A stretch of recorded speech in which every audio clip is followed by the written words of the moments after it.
My parents told me to cancel my Lake Tahoe trip because Dad's bills came in. I wired $2,800. A week later, I found cruise tickets for everyone but me. So I quietly vanished. You're always so busy with that job of yours. A strange clarity washes over me. My voice comes out softer than I expect. You never asked me. You made sure I couldn't come. The silence that follows feels like a confession. This isn't the first time, is it? I continue, the realization blooming like a bruise. All those family trips I'd heard about after the fact, the holiday gathering scheduled when I was unfortunately working pattern stretches back further than I can see. Mom steps forward, hand outstretched. Honey, you're overreacting. Let's sit down and place the cruise documents on the entry table without raising my voice or slamming a single door. Pick up my overnight bag and walk out into the evening air. Behind me, I hear my mother call my name for the first time in 28 years. I don't turn back. 30 minutes later. My apartment feels too quiet after the confrontation at my parents' house. I dump my overnight bag on the couch and sit cross-legged on the floor, surrounded by photo albums and shoeboxes of memorabilia I've dragged from the back of my closet. The carpet scratches against my bare legs as I spread everything in a semicircle around me. The first photo album falls open to Christmas 2018. Harper unwrapping a MacBook. Cody getting his first car, used, but still worth thousands. Me holding up a scarf from Target with a $19.99 price tag still attached. My smile looks genuine in the photo. I remember believing it was all they could afford. I flipped through old vacation photos, noticing a pattern I'd somehow missed for 28 years. Family trip to Yellowstone.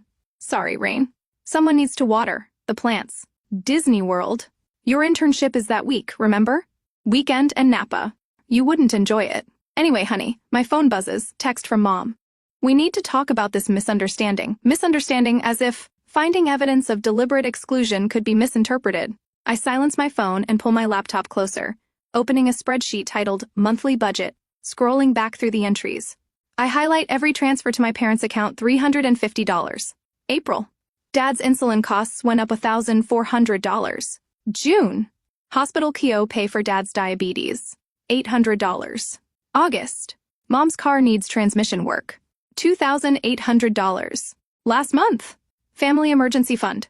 The last one hits hard as my Lake Tahoe money they knew I'd been saving, tracking. Every extra design project, being lunches out, picking up weekend freelance work, money they'd accepted while already holding cruise tickets with everyone's name but mine. My stomach clenches as another memory surfaces. Age 7, watching Harper practice scales with her vocal coach while I sat at the kitchen table. Can I take piano lessons too? I'd asked. Mom, we can't afford 2 kids in music lessons. Rain. Maybe next year never came.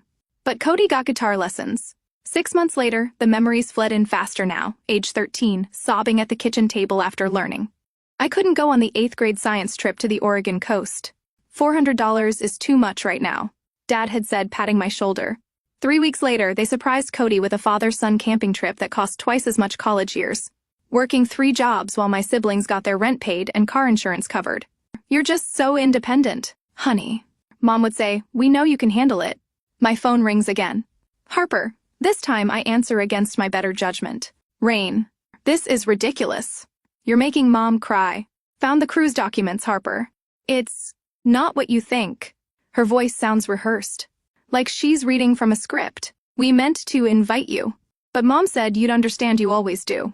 The last 3 words hang between us. You always do. Not anymore. I whisper, ending the call. I walk to my bedroom closet and pull out a small box from the top shelf. Inside sits a shrink-wrap jewelry-making kit, exactly like the one I begged for on my 9th birthday. The same kit, Mom said, was just too expensive before buying Harper, her 3rd American Girl doll, the following week. I bought this kit for myself last year on etc. $35. I've kept it sealed as a reminder, though of what I never quite articulated until now. My phone pings with a text from Cody. This is BS, Rain. We've always included you. Then another, you're being dramatic. Then, fine. How much do you want to let this go? I set the phone face down as my doorbell rings through the peephole. I see Melissa holding a bottle of wine and take-out bags. My best friend since college, the person who's witnessed my dash to solve every family crisis for years. I figured you might need reinforcements. She says, when I open the door, you look like hell. Found out my family's been deliberately excluding me from things for basically my entire life. I say, trying for casual and failing, nothing major. Melissa steps inside, sets everything down, and pulls me into a hug that nearly breaks me. About damn time. You noticed what? She pulls back, eyes serious. Rain. I've watched you drop everything for your family for years. Last Christmas, you spent a month's salary on their gifts and got socks in return.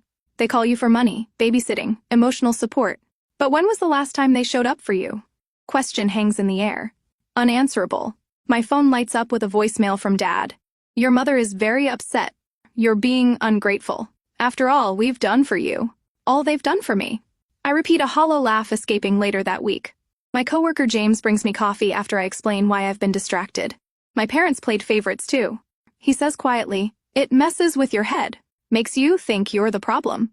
That afternoon I sit in Dr. Eleanor Warren's office, my therapist of 6 months planning the cruise situation. "What I'm hearing," she says carefully, "is that you've discovered a pattern that's been there your whole life.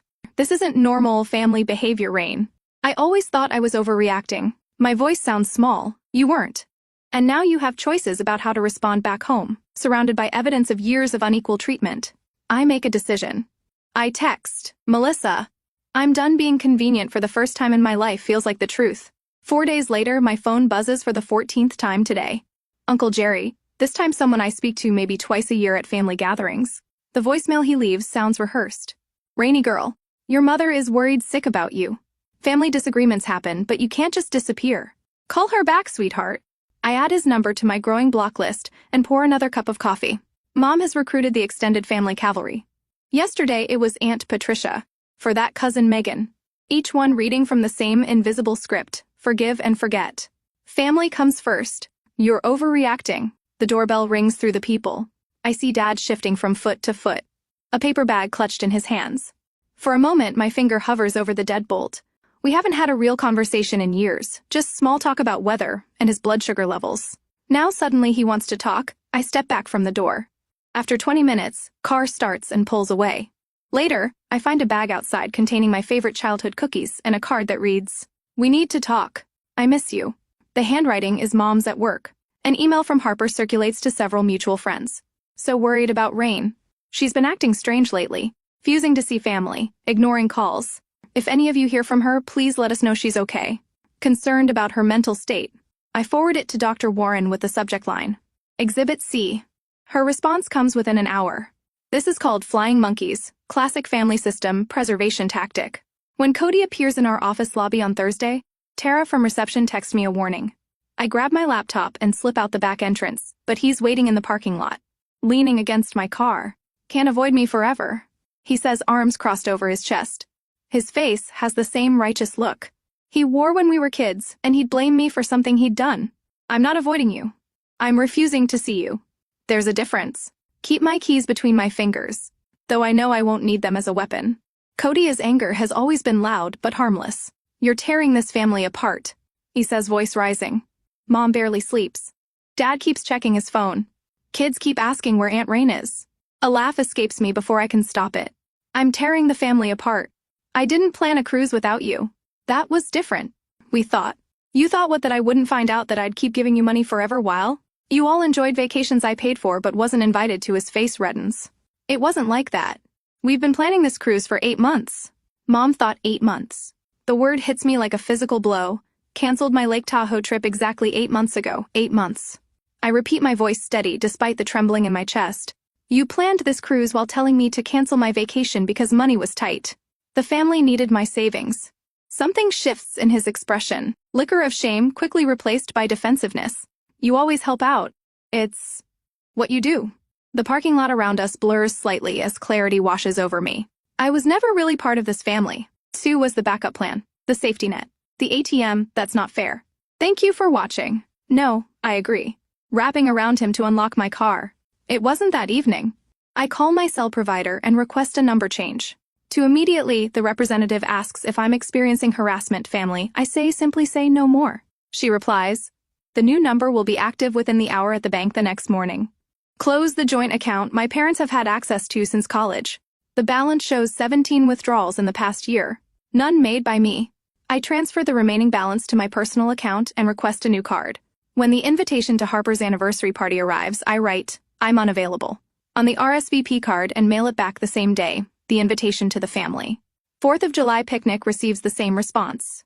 I set up an email filter that automatically replies to family messages with, "Thank you for your email. I am currently unavailable, XCOM. Blended AD with each boundary, my breathing comes easier. That same night, the travel agency website glows on my laptop screen. As I enter my credit card information, 1 round-trip ticket to Barcelona, departure in a month. I've always wanted to see Gaudí's architecture. The confirmation page appears for the first time in months. I smile, a real smile that reaches my eyes, pull a cardboard box from under my bed inside our childhood photos, report cards. My parents never displayed participation. Ribbons from events. They never attended. I slide the box onto the top shelf of my closet, not thrown away, but no longer where I can see it every day. The next day at the jewelry store downtown, I try on a silver pendant I've admired for years, but always deemed too extravagant. The weight of it against my collarbone feels right. The sales associate wraps it in tissue paper, but I ask to wear it now. This purchase isn't revenge, Dr. Warren says during our Thursday session, noting the necklace. This is reclamation. You're reclaiming resources that have always been yours to use next week. When my phone rings with an unfamiliar number, I almost ignore it. But something makes me answer. Rain. Harper's voice sounds panicked. Thank God. Your number was disconnected, and I had to call everyone to find you. The babysitter canceled, and I'm still on the cruise. Can you take the kids tomorrow? It's an emergency. I'm unavailable. I say, using the same words, I've written on every RSVP card. I'm unavailable. I repeat and end the call. The next day, Melissa and I are sharing lunch when another unknown number appears. Cody, this time voice tight with stress. My car broke down. The repair shop wants $800. Can you transfer it to my account? I'll pay you back next month. I'm unavailable, I say, and hang up before he can respond. Final call comes 3 days later. While I'm booking a food tour in Barcelona, Mom's voice wavers between anger and panic. The mortgage payment is due tomorrow, and we're short. Your father's medical bills this month were higher than expected. We just need a little help, like you've always done. I watch a video of Lhasa, Greta familiar while she speaks. Federal has been under construction for over a century, yet stands magnificent, even in its incompletion. I'm unavailable. I say. The silence on the other end stretches until I think she might have hung up. Then, in a small voice I've never heard before, she asks, "What are we supposed to do without you?" Question contains the truth they've never acknowledged. They need me far more than I need them. Figure it out, I say, and press the red button on my screen. I stare at the Gaudí design ceiling in the video. Its organic shapes reaching skyward like a forest made of stone. I count the days until my flight. I count the days until I walk those halls myself alone, but not lonely, carrying nothing but what I choose to bring for the first time in my life. The weight of family obligation lifts from my shoulders, and I stand straight and tall a week after the cruise. My phone buzzes with the 23rd text message since breakfast. I glance at the screen, Cody again, before silencing it completely. They returned from Alaska, and the desperation in their messages grows by the day. We need to talk about what happened. Dad's blood pressure is through the roof because of this. Can you at least tell us you're alive? I set my phone face down on my desk, noticing how my pulse no longer races. When their names flash across my screen, the smallest victories still feel monumental. My coworker James glances over from his monitor. Family still blowing up your phone, like clockwork.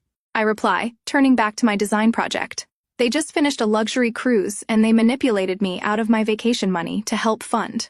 Now they're shocked. I won't respond to their messages. James whistles low, and they seriously expected you to just forget about it.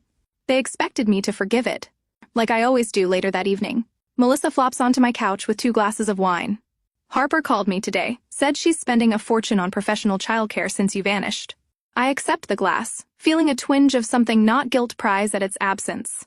How terrible for her to pay for a service the rest of us have to pay for. She also mentioned your mom is planning some kind of family emergency to lure you back. My laugh comes so suddenly it startles us both. She is emergency, is her love language. Following morning, an unfamiliar number lights up my screen against better judgment. I answer. Rain. My Aunt Deb's voice trembled. Thank goodness. Your mother said you might be having a breakdown. She asked me to check if you're okay. The manipulation is so transparent. It borders on comical. I'm fine, Aunt Deb. Better than I've been in years, actually. Confusion colors her voice. Then why aren't you returning anyone's calls? Your father tried that old guilt trick he used when you were little, the one about teaching you to ride a bike. I smile, remembering the voicemail where he mentioned the bike lessons. He never actually completed how he pushed me down our steep driveway and walked away when I crashed, calling it learning independence. Meanwhile, Harper learned with his hand steady on her seat the entire time. Tell them I'm unavailable. I say simply. 4 days later, Harper's text arrives. Kids are devastated without Aunt Rain. Max cried himself to sleep asking for you. The same Max who sees me 3 times yearly at most. The same nephew who called me Rain Lady last Christmas because he'd forgotten my name. Cody's approach shifts from casual requests to barely contained fury. Mom and Dad might be walking on eggshells around you, but I'm not some sister you turned out to be. My car payment is due Monday. Uncle Pete's annual family barbecue arrives the gathering. I've never missed in 15 years. I send my regrets this year. My cousin Jamie calls the next day. It was the strangest thing. She says, your empty chair became this, presents. Everyone kept glancing at. Aunt Susan made excuses about where you were until Uncle Pete asked straight out what happened. What did she say? She tried the reins, just busy with work line. Then your dad mentioned something about a cruise, and Aunt Catherine asked why you weren't invited. Jamie's voice drops to a whisper. The whole place went silent. Catherine was furious, said she'd never exclude one of her kids like that. Others agreed. Your mom left early with a migraine. The image makes me smile as I glance around my apartment. The walls, once rental beige, now glow with the deep coral I've always loved. But Mom called to attention-seeking. Abstract art I've chosen hangs where family photos once dominated. My promotion letter sits framed on my desk. The one I earned after finally having evenings free to work on the portfolio I'd postponed for years of family emergencies. My banking app pings, another automatic savings deposit completed without the constant loans to my family. The numbers grow steadily each month. I finally scheduled that trip to Spain. The confirmation sits in box, like a promise kept to myself. The doorbell rings on a Tuesday evening. Through the peephole, I see Mom standing there. Her umbrella-dripping eyes red-rimmed for a moment. My finger hovers over the lock. Old habits rising like floodwater. I open the door but block the entrance. Rain. Her voice breaks. Thank God. We've been so worried. I wait, saying nothing. We're going to lose the house. The words tumble between sobs. The second mortgage, your father's medical bills. Please help us one last time. Her hand reaches for mine. Familiar in its expectation of compliance. Something has shifted inside me. Tectonic plates rearranging my inner landscape. If I were the one standing here, I asked quietly, jobless, desperate. Would you take me in? The question hangs between us. Mom's mouth opens, closes, opens again, but no sound emerges. Her silence answers more honestly than words ever could. I nod once, understanding completely. Then I gently close the door 2 days later after the terrible encounter with my mother. The hostess at Balinese leads me to the back of the restaurant. My heart thuds against my ribs when I spot them. Mom, Dad, Harper, and Cody, all seated at my favorite corner booth beneath the stained glass window, the same booth where we celebrated my college graduation 6 years ago, the only family celebration that was ever about me, right on time. Mom says with a brittle smile that doesn't reach her eyes. Melissa squeezes my elbow before sliding into the booth beside me. Her presence, a silent declaration that I won't face this alone. The manila folder in my hands feels heavier than it should. Dad clears his throat. We appreciate you agreeing to meet with us, Rain. His voice carries the formal tone. He reserves for bank managers and car salesmen. Though you could have come alone. Harper adds, glancing pointedly at Melissa. Cody leans forward, elbows on the table. We need to put this whole misunderstanding behind us. Family isn't the same without you. They take turns speaking, their words flowing with practiced precision. Dad reminds me how they paid for braces when I was 12 and bought me a used car for high school graduation. Mom dabs at invisible tears, her voice trembling as she recounts the sacrifices they've made for this family. Harper and Cody alternate between guilt trips and appeals to family loyalty, their words overlapping in a choreographed dance. I wait until they finish, fingers tracing the edge of the folder. Their speeches hang in the air like stale perfume. May I speak now? My voice comes out steadier than I expected. 4 pairs of eyes blink in surprise. I've never asked permission to speak before. I open the folder and place a spreadsheet on the table. This is a record of every financial contribution I've made to this family over the past decade, totaling $37,842. I tapped the bottom figure that includes the $2,800 I gave you for Dad's medical bills. The same week you paid for your Alaska cruise. Mom's hand flies to her throat. I'm not finished. For the first time in my life, I interrupt her. The restaurant seems to grow quieter around us. I lay down a timeline next handwritten on graph paper. Here's a record of family vacations, holiday gatherings, and celebrations going back 15 years. The highlighted dates or events I wasn't invited to or was told were canceled due to money concerns. Yellow highlighter covers nearly half the page. And this continue placing a photograph on the table. Is the jewelry-making kit I begged for when I was 9? The one that was too expensive at $35. I bought it myself last year. Keep it sealed. As a reminder. My voice doesn't rise, doesn't crack. Yet somehow it fills the space between us, stronger than their rehearsed speeches and louder than their demands. Other diners have fallen silent. A waiter hovers nearby, unsure whether to approach. Mom stares at the papers, her makeup-perfect face draining of color. Dad shifts in his seat, tugging at his collar. Harper studies her hands. Only Cody meets my eyes, his expression hardening. So what? Dad suddenly slams his palm on the table, making silverware jump. We've always done everything for you. You've never appreciated everything. We've sacrificed. The outburst draws stares from nearby tables. Feel Melissa tense beside me, but I remain calm. Then it should be easy. I say softly to name 3 things you've done for me that you didn't do for Harper or Cody. Just 3. The silence that follows stretches so long. I can hear the kitchen staff calling orders. Dad opens his mouth, closes it. Mom's face crumbles, not in the controlled way she uses to manipulate, but in genuine distress. As realization dawns, a tear smudges, her mascara, something I've never seen before. Harper's eyes widen as she glances between our parents, seeing their failure to answer what should be a simple question. Cody slumps back against the booth, fight draining from him. I don't hate any of you, I say, gathering my documents back into the folder, but I can't keep pretending. If there's ever going to be a real relationship between us, things need to change. Pull out a final sheet of paper and place it in the center of the table. These are my terms: family therapy, at least 6 sessions before I'll consider attending any. Gatherings, complete financial independence, no more loans or contributions either way. Public acknowledgement of how I've been treated and a genuine apology. And time I need space to heal. Mom reaches for my hand but stops midway when I don't extend mine to meet hers. We can't just dictate terms to your family. Dad protests, but his voice lacks conviction. I'm not dictating. I'm protecting myself. I slide out of the booth, Melissa following. Take time to think about it. My number hasn't changed again.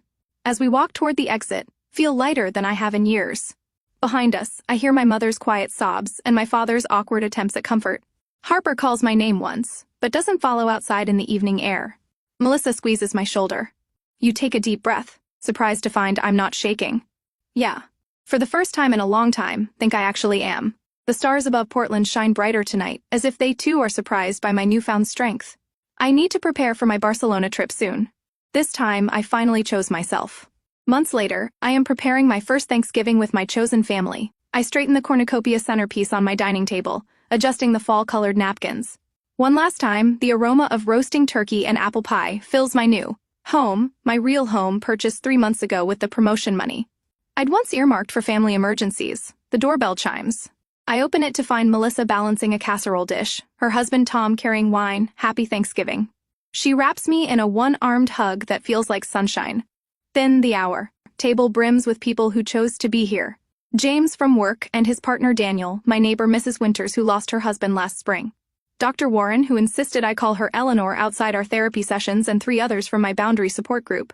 The conversation flows between laughter and thoughtful pauses. No one speaking over others or dismissing anyone's stories.